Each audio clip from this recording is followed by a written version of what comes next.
Assalamualaikum warahmatullahi wabarakatuh. Alhamdulillahi rabbil alamin. Allahumma salli ala sayyidina Muhammadin wa ala alihi wa sahbihi wasallim.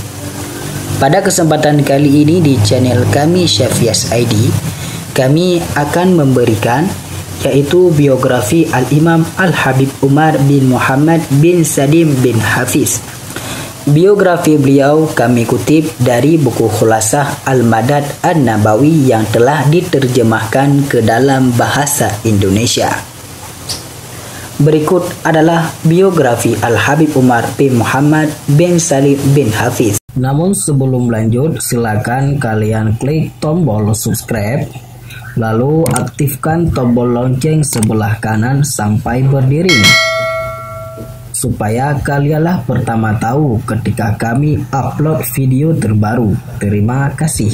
Beliau dilahirkan sebelum fajar hari Senin 4 Muharram 1383 Hijriah atau bertepatan dengan 27 Mei 1963 Masehi di kota Tarim.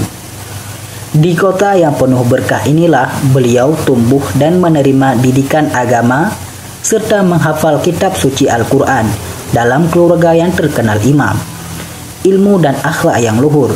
Guru pertamanya sudah tentu ayahanda beliau, yaitu Habib Muhammad bin Salim, yang juga merupakan mufti kota Tarim di Al-Ghanna itu.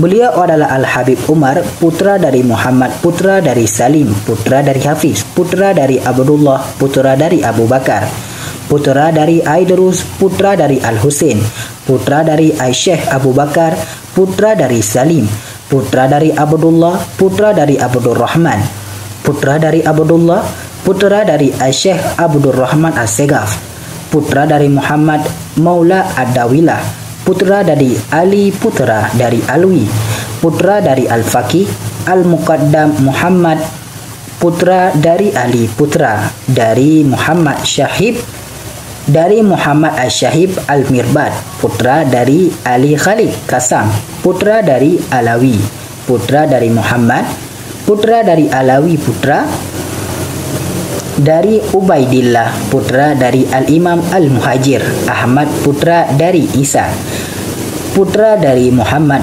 putra dari Ali Al-Uraidi, putra dari Ja'far As-Siddiq, putra dari Muhammad Al-Bakir, putra dari Ali Zain Al-Abidin, putra dari Husain, putra dari pasangan Ali bin Abdul Talib dan Fatimah Az-Zahra, putri dari Rasulullah sallallahu alaihi wasallam.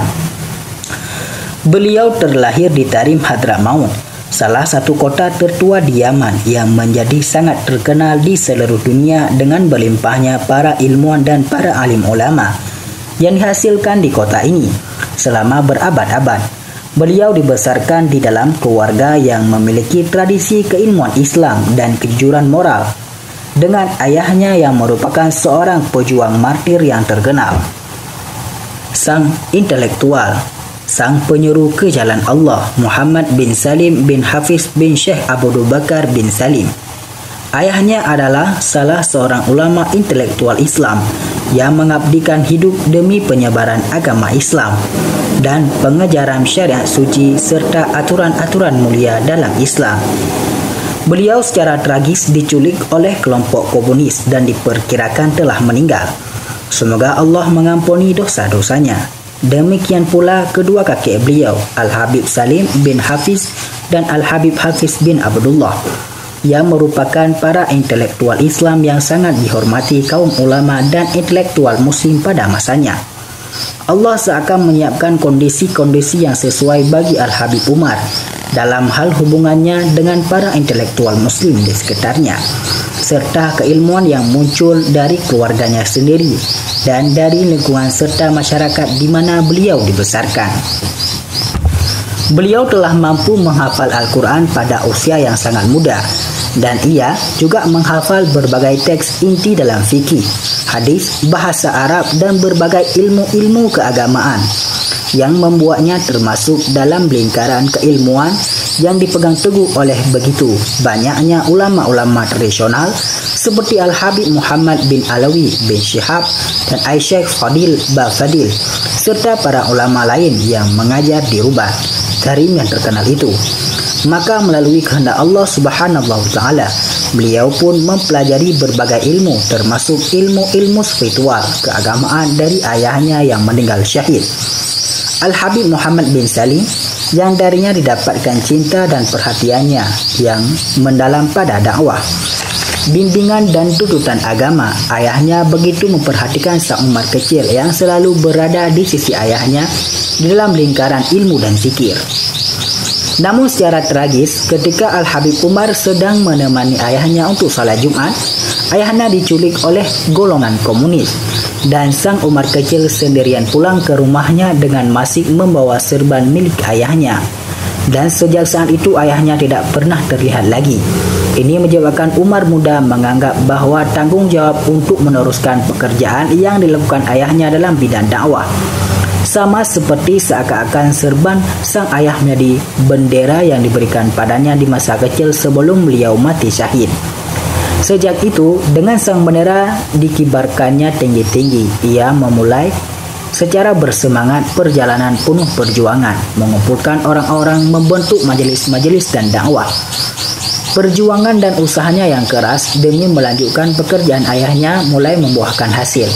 Kelas-kelas mulai dibuka bagi anak muda maupun orang tua di masjid-masjid setempat di mana ditawarkan berbagai kesempatan untuk menghafal Al-Quran dan untuk belajar ilmu-ilmu tradisional. Ia sesungguhnya telah benar-benar memahami kitab suci sehingga ia telah diberikan sesuatu yang khusus dari Allah meskipun usianya masih muda. Namun hal ini mulai mengakibatkan kekhawatiran akan keselamatannya dari incaran kaum komunis.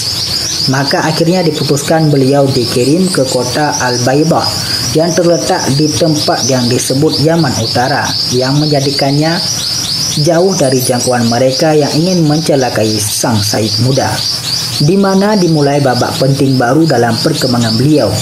Masuk sekolah ribat di Al-Baydah, ia mulai belajar ilmu-ilmu tradisional di bawah bimbingan ahli dari Yang Mulia Al-Habib Muhammad bin Abdullah Al-Haddad, semoga Allah mengampuninya, dan juga di bawah bimbingan ulama mazhab Syafi'i Al-Habib Zaid bin Sumay, semoga Allah melindunginya. Janji beliau terpenuhi ketika akhirnya ia ditunjuk sebagai seorang guru. Ia juga terus melanjutkan perjuangannya yang melelahkan dalam bidang dakwah.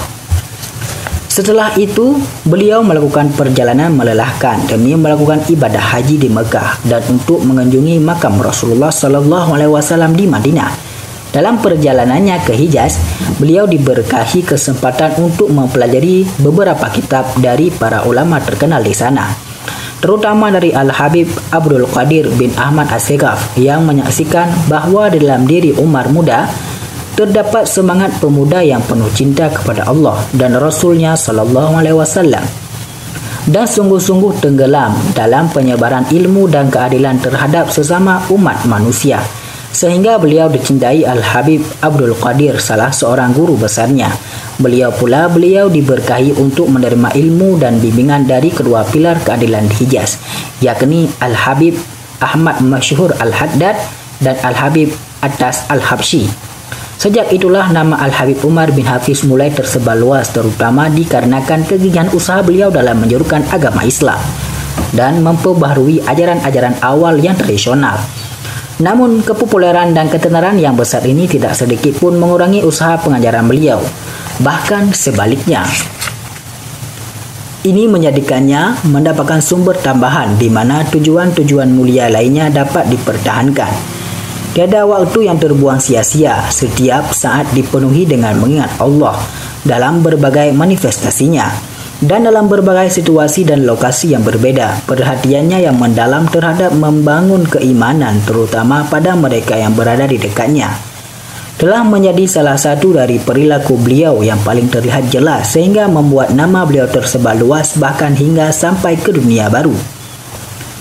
Dar Al-Mustafa yang terletak di kota Tarim menjadi hadiah beliau bagi dunia, dan di pesantren itu pula lah dunia diserukan dalam waktu yang dapat dikatakan demikian singkat.